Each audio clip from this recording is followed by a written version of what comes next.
the next topic, classification of contracts.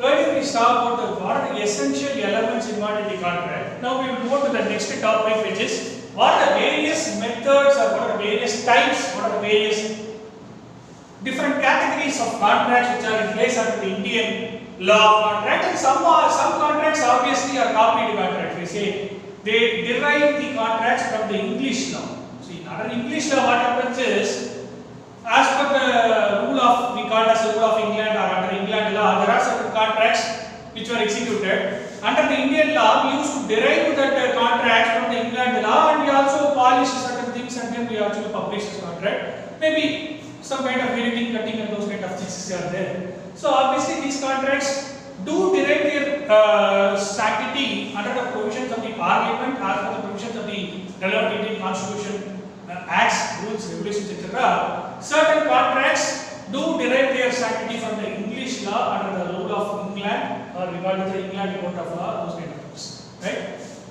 So coming to this current topic, which is the next set of topic under your CMA information, which is called the classification of contracts.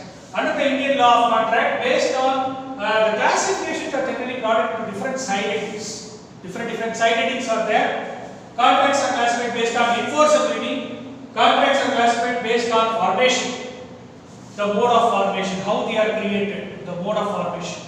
Enforceability means how they are readily acceptable as a form of contract under the court of law, which is enforceability.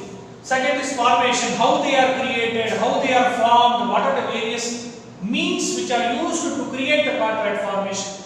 Performance based on the parties' performance, how the parties execute the contract, the manner of execution of the contract, how the parties are willing to execute the contract, what is the performance ability of the contract, how the parties agree and jointly and willingly do the contract. That is performance based. Then comes obligation. Obligation is where I am supposed to fulfill my duty. That is called obligation. When you are supposed to do your duty, it is called obligation. It is imposed upon you as a responsibility to fulfill the contract. So, based on responsibility and obligation. Last is mode, M-O-D-E. Mode means the type of execution. We call it as a type of execution. This is called mode. So, these are the different side headings under which the contracts are classified. First is enforceability, second is formation, third is performance based, fourth is obligation or responsibility based, and fifth is mode or type of execution. These are the 5 important side headings. So when you come to the side heading classification, based on enforceability, valid contract, void contract, voidable contract, unenforceable, which is not enforceable, and last is illegal contracts. And now e-contracts also come under enforceability and they also come under mode. So either of this, in whichever form you can read. In your study material is given under mode, I have put it as under enforceability because now e-contracts are now enforceable very well in the court of law, so I have kept it here. No problem, you can also read it in here also. In your material is given under mode. Okay, fine. Going to the first type of contract under enforceability is valid contract. What is valid contract? Here, we should give you a small example in order to make you understand about the concept of valid contract. A enters into a contract with B for 1 lakh rupees worth of sale of car. A wishes to sell his car to B for 1 lakh rupees. Same example I am taking. A is ready to sell, he is selling. B is ready to purchase, he is purchasing. So A sells his car and B pays money to A. So both of them exchange their product, exchange the price, they are ready and willing to execute the contract. It is said to be valid contract. Because both the parties fulfill their respective obligation. He is supposed to sell and B is supposed to pay the price. Both of them do the respective act as per the terms agreed. Therefore, it is said to be valid contract. Both of them perform their obligation. Yes, it is valid. Void contract. What is void contract? The best example is, I am going to enter into a contract with a person less than 14 years of age. Obviously, as per Indian Majority Act, contract entered into with a minor who is less than 18 years of age. Obviously, such person is a minor. He cannot give any sanctity, legal validity to the contract. Therefore, agreement or a contract with a minor is void. So, agreement which is not capable of performance is void. Your performance is not certain, it is void. Party is not certain, it is void. Both the parties are under mutual mistake. One party is under mistake, the other party is also under mistake. So obviously the contract is not going to be executed, it is void. The price terms, important definitions, important provisions of the contract like price, time, place, parties not defined in the contract, it is void. So when the essential elements of the contract, as I said, section 10, the 9 points which are there, all the 9 points which we discussed in the earlier topic, if it is not present, or the agreement is vitiating or suffering from any of these 9 elements not getting fulfilled, this contract becomes void. Specific. Voidable contracts. Best example is, as I said, case of free consent. There are 5 exceptions I told you. Coercion, undue influence, fraud, misrepresentation, mistake. So these are the cases where party who is affected, injured party, affected party, or the party who is a sufferer can avoid the contract. The act of avoiding the contract is called the voidable contract. So again, we go back to the definition of the Indian Contract Act and again make you more understanding, make the students understand the concept. The definition of a voidable contract is where the contract is voidable at the option of one or more parties, but not at the option of others is a voidable contract, right? So obviously, when one party is going to avoid the contract, but other parties do not have the option to avoid the contract, it is said to be voidable. Next topic is unenforceable contract. What do you mean by unenforceable contract? The contract itself is unenforceable, which means that it is not at all enforceable under the court of law. The reason is technical defects. Let us take the word technical defects. Example, technical defects. So, for example, the price, the party name, the buyer name, the seller name, important terms and conditions of the contract are missing. The paper is not a good quality paper. Everything which adds flavor, adds sense to the agreement. That things are called technically valid points. If these technically valid points are suffering or the agreement is suffering from such kind of defects, it is called technical defects. Obviously, technical defects would never hold the contract value that becomes unenforceable. Where the agreement is suffering from technical defects, it is not legally recognizable or acceptable by the court of law. That is why it is called unenforceable contracts. Best example is, you can also take an example like you are going to register a sale agreement. You are going to buy a property worth 2 crore rupees from Mr. A. The property is located at Mundambakam, Chennai, but you are going to buy that property for 2 lakhs. Now you are buying the property. That person has also sold you the property. Next step, what you do? You have to go and register the property in the registration office of Tamil Nadu. Correct? If you are not able to register the property, or the property is suffering some legal defects, the ownership title is not correct, etc., etc., your registration is going to spoil. Registration is not going to be done. In that case, there is a failure of registration because the agreement is suffering from technical defects.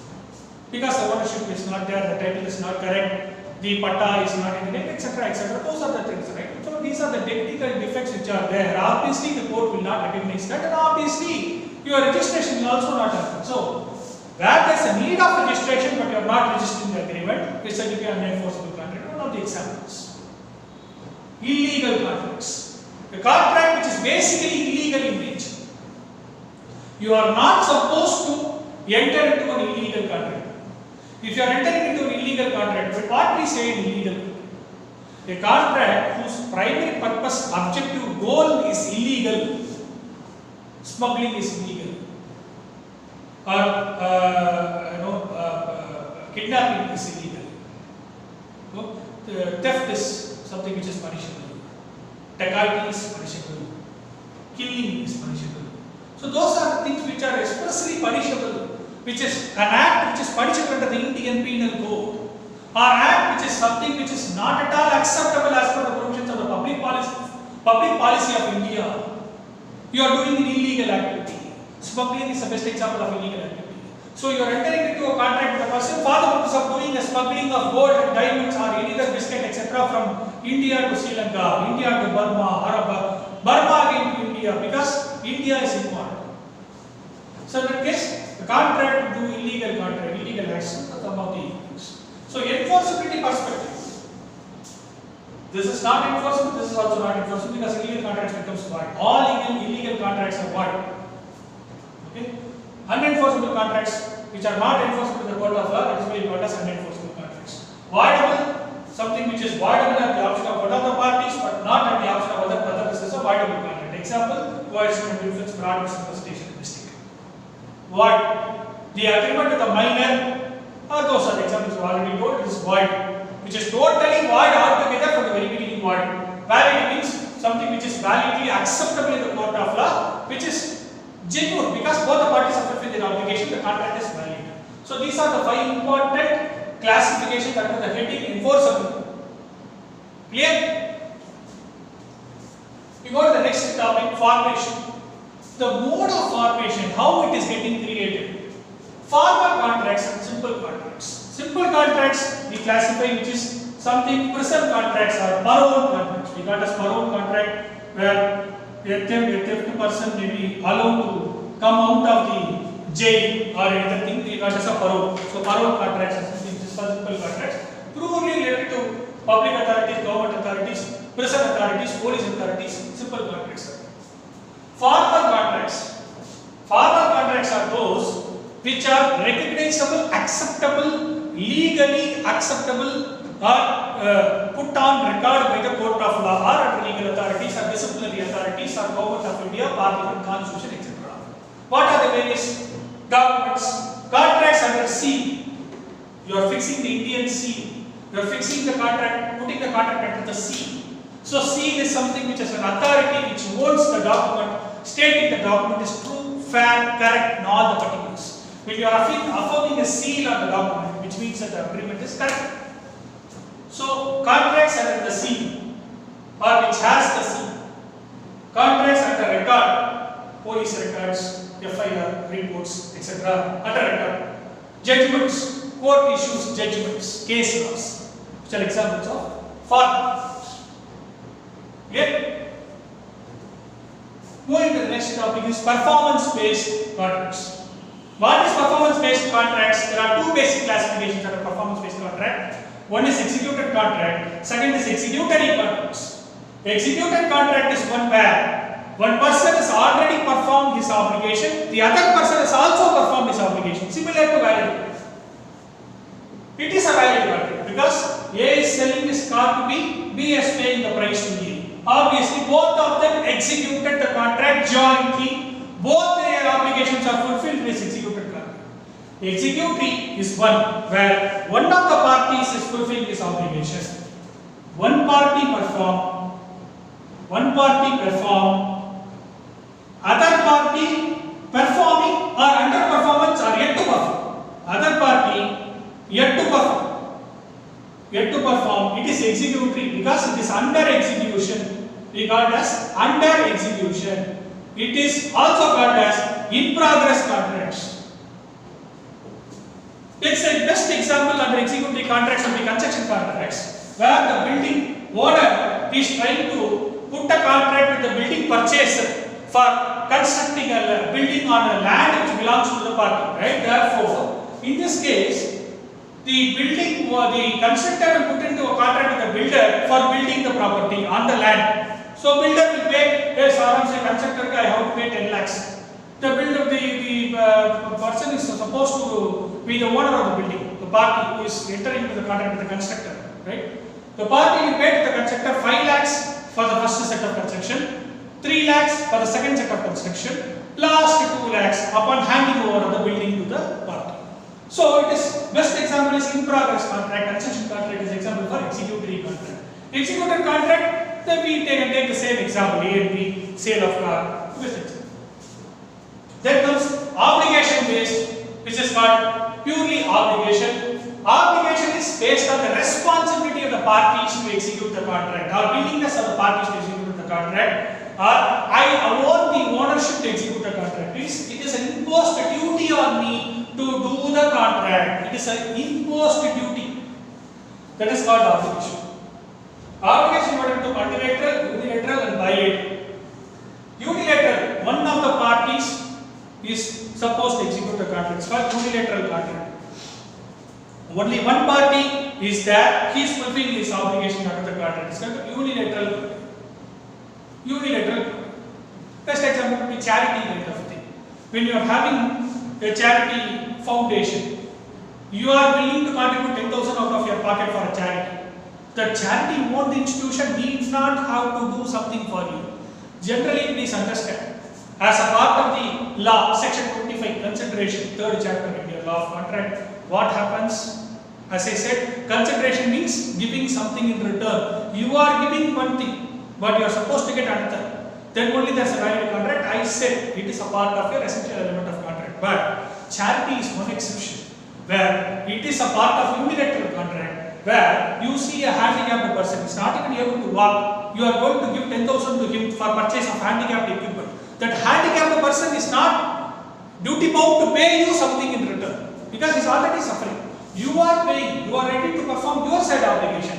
It is not absolutely necessary for the handicapped person to pay you in return or to do something in return.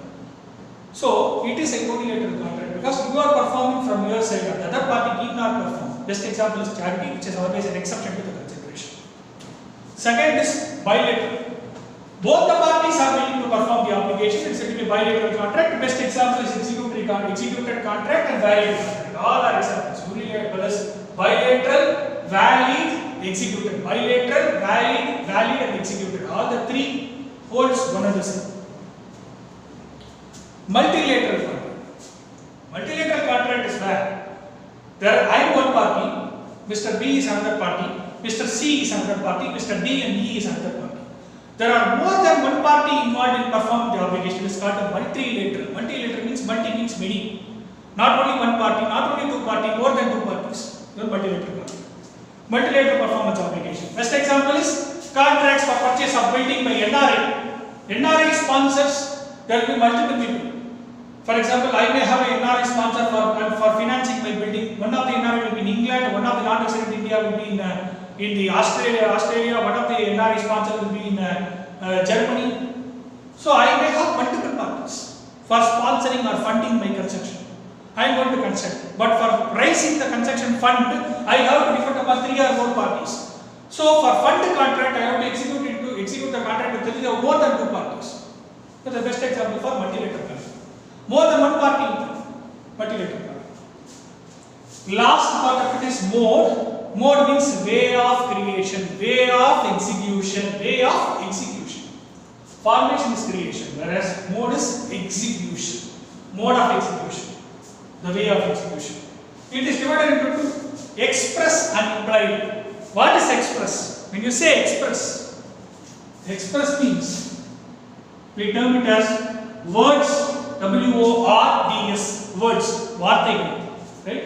Words of mouth. You can pronounce through mouth, oral. You can also say oral or written.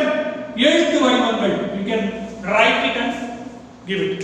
Oral, written, express. Whereas implied, we can have contract based on conduct, நடத்தை. ஒருத்தரோட செயல்கள், ஒருத்தரோட behavior, conduct. And the second is circumstances, சூழ்நிலைகள், situations, conduct and circumstances. Okay, so express வார்த்தைகள், எழுத்து வடிவங்கள், written, oral, written. Implied conduct means behavior, the way of behaving in a particular situation or circumstance. Second is obviously situations and circumstances. Best example of implied contract